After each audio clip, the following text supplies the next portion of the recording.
तो पिछली क्लास में हमने टेम्परेचर डिपेंडेंस ऑफ रेजिस्टिविटी पढ़ा था और वहाँ देखा था कि रेजिस्टेंस के साथ साथ रेजिस्टेंस भी डिपेंड कर जाती है टेम्परेचर के ऊपर, यानी टेम्परेचर चेंज होते ही वो वैल्यू चेंज करती है। और तीन तरह के हमने मटेरियल लिए थे, एक अलॉय लिया था और एक हमारा कॉपर था प्योर मेटल, और साथ में हमने एक सेमीकंडक्टर के बारे में पढ़ा था उनकी कैसे डिपेंड करती है।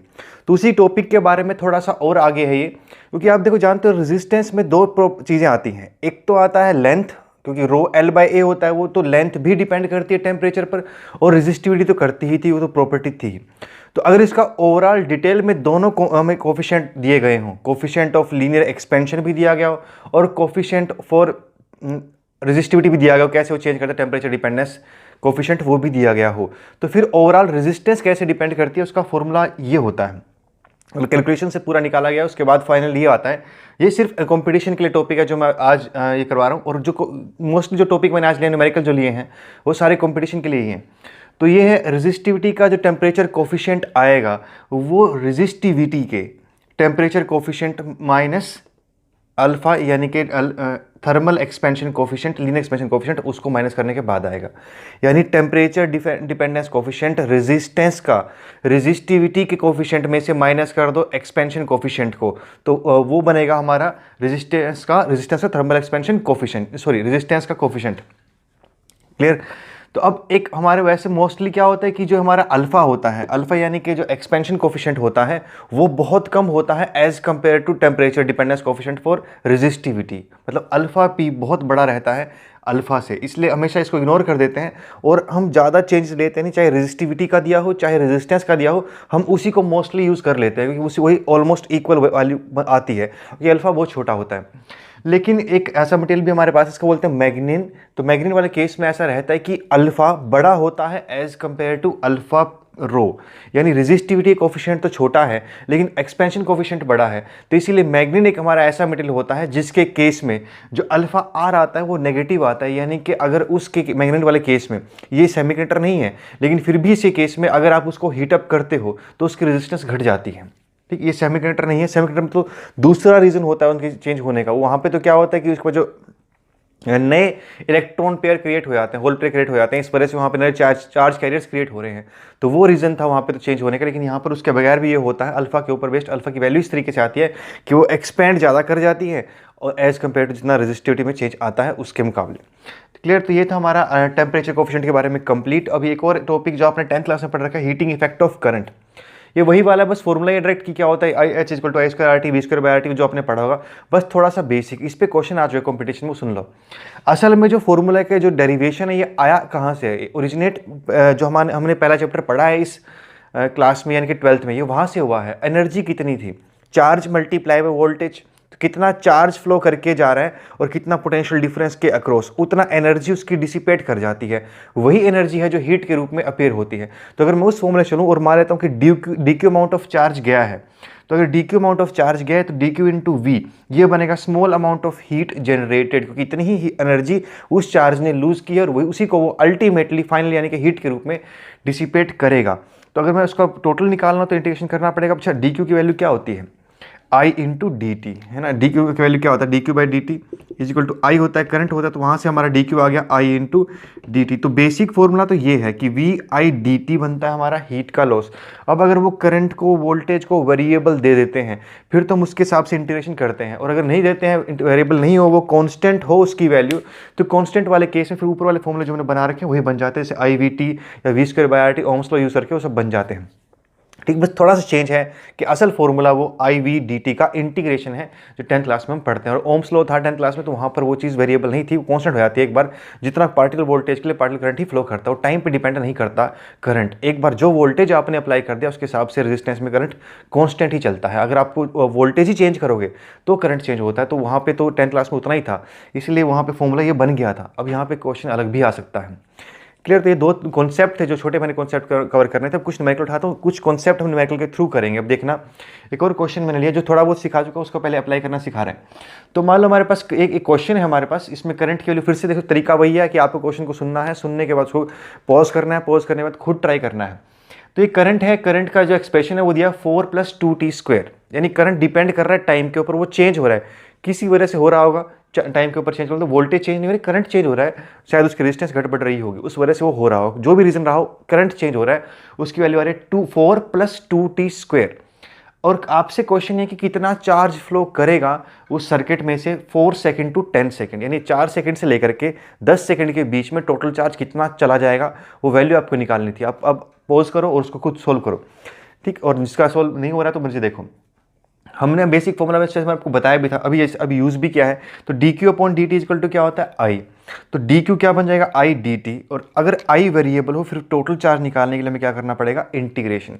तो उस इंटीग्रेशन को रखते हैं, तो आई के लिए पुट करो, dt रखो और इसको इंटीग्रेट कर दो तो कितना रहेगा 4t का, 4 का इंटीग्रेशन 4t और इसका 2t³ / 3 और लिमिट रख दो तो कितना रहे 603.33 कूलम।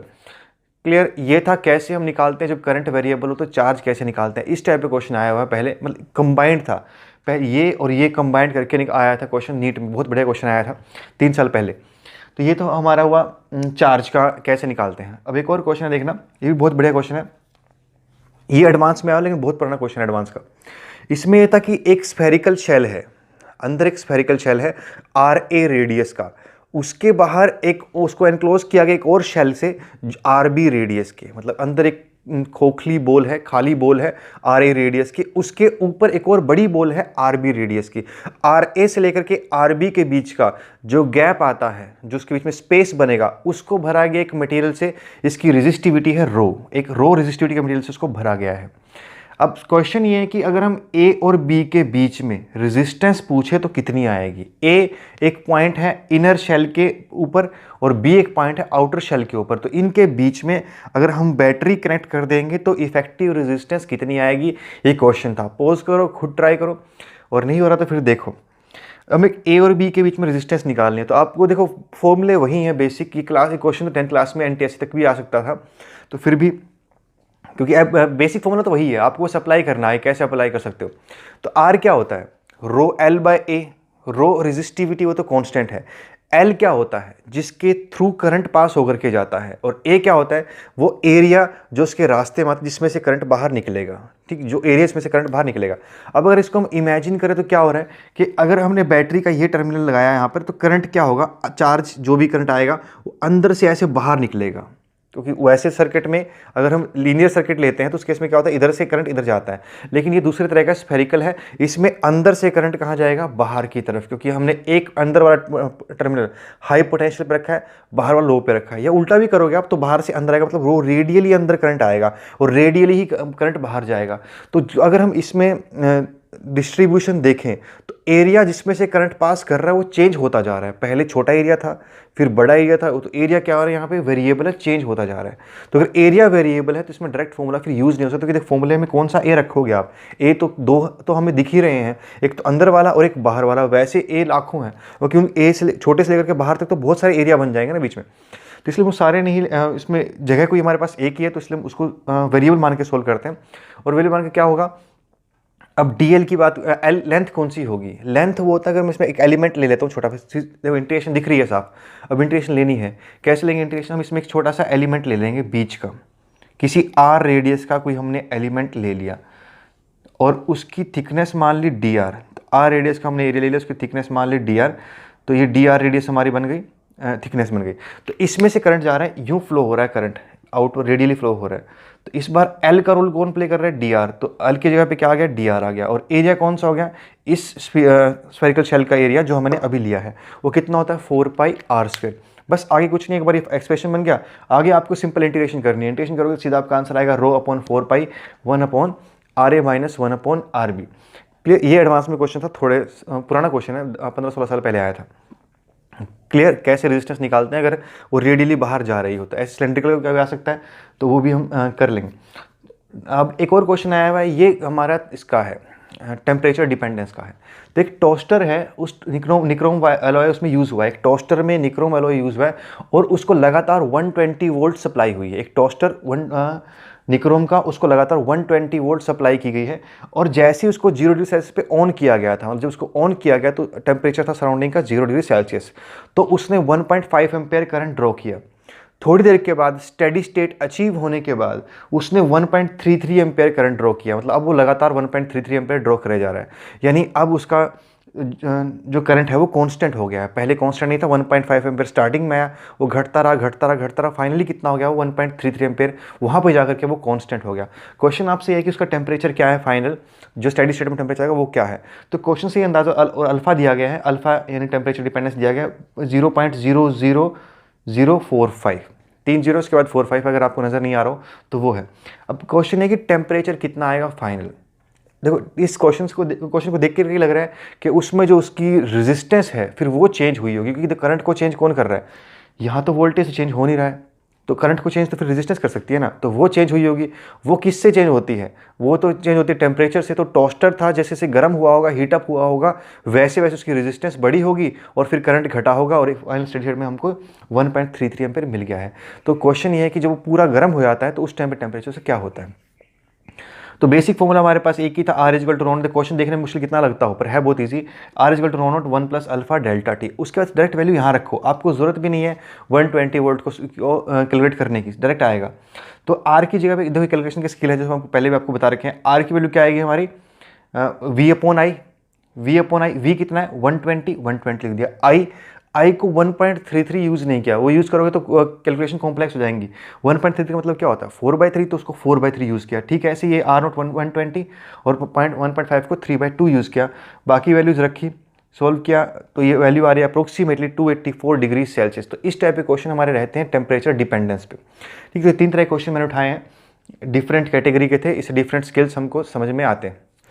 तो एक और क्वेश्चन है जिसको मैंने लिया है, इसमें क्या है कि एक बल्ब है जिसके ऊपर रेटिंग है। एक बहुत कॉमन तरह का क्वेश्चन है, इसमें बहुत बार क्वेश्चन पूछा है, थोड़ा बहुत बदल के कभी कुछ इस टाइप के क्वेश्चन पे बहुत रहते हैं। तो क्या है, उसको बस एक ही में क्वेश्चन में बहुत सारा कुछ कवर हो जाएगा, ध्यान से देखना।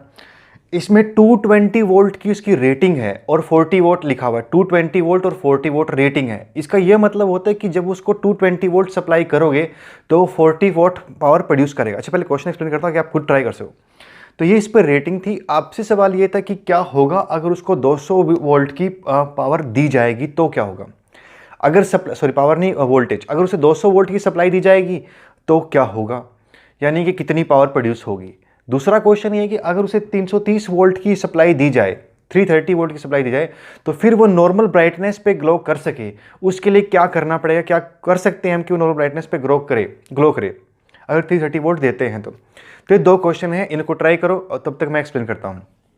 पॉज करके ट्राई करना, वो एक्सप्लेन करता हूँ। देखो, रेटिंग का मतलब होता है कि जो उस पर लिखा हुआ वो तब काम करेगा जब उसको उसी कंडीशंस कवर होंगी। यानी कि अगर आप 220 वोल्ट सप्लाई दोगे तो 40 वोल्ट पावर प्रोड्यूस करता है वो। अगर आपने 220 वोल्ट पावर नहीं दी फिर नहीं प्रोड्यूस करता, फिर कुछ अलग करता है, उससे कम या कुछ ज़्यादा प्रोड्यूस करता है। अब आपने सप्लाई तो 200 वोल्ट कर दी, तो इससे 200 वोल्ट यानी कि जो उसकी ज़रूरत थी उससे तो कम प्रोड्यूस हुई है। अगर उससे कम प्रोड्यूस हुई है तो इसका मतलब अब उस नॉर्मल ब्राइटनेस पे ग्लो नहीं कर सकता। अगर कम है तो उसकी ब्राइटनेस कुछ कम रहेगी, तो कम ब्राइट रहेगा हमारा जो बल्ब है, वो उसकी ब्राइटनेस उतनी होगी जितनी होगी। पर कितनी होगी वो देखते हैं, कितनी पावर वो कंज्यूम करता है तब जब उसे 200 वोल्ट सप्लाई दी जाती है, यानी कुछ कम वोल्टेज सप्लाई दी जाती है तो। अच्छा, तो पावर का फॉर्मूला क्या होता है, V²/R। यही क्यों यूज़ किया, देखो पावर के फॉर्मूले और भी हैं, I/V भी है, बाकी सब भी हैं, लेकिन यही यूज़ करने का पर्पज़ ये कि हमको सिर्फ वोल्टेज दिया हुआ है, करंट नहीं दिया हुआ है। अगर हम बाकी दोनों फॉर्मूले में जाते हैं तो हमको करंट निकालना पड़ेगा पहले, हम उसमें पंगा नहीं लेना चाहते। हमको वोल्टेज दिया हुआ है, इसलिए जो बेटर है वो यूज़ कर रहे हैं। फॉर्मूले वहाँ 3 है, यूज़ हम अपने हिसाब से करते हैं, कब किस जगह पे क्या डिटेल्स गिवन है। कुछ और क्वेश्चन इसके मैं कराऊंगा, ये सब क्लियर हो जाएगा किस वक्त कौन सा फॉर्मूला यूज़ किया जाता है। और वैसे आप खुद प्रैक्टिस करोगे तो आपको उससे अंदाज़ा हो ही जाएगा। और जैसा पहले भी कहा है, आप ज़्यादा क्वेश्चन ट्राई करो वो जरूरी नहीं है, कम क्वेश्चन को बार बार ट्राई करते रहना, उससे धीरे धीरे आपको सब कुछ पता चला है कि कब किस केस में क्या लगता है क्या नहीं लगता है। ठीक, तो अभी ये क्वेश्चन उठा रहा हूँ, आगे करते हैं फिर।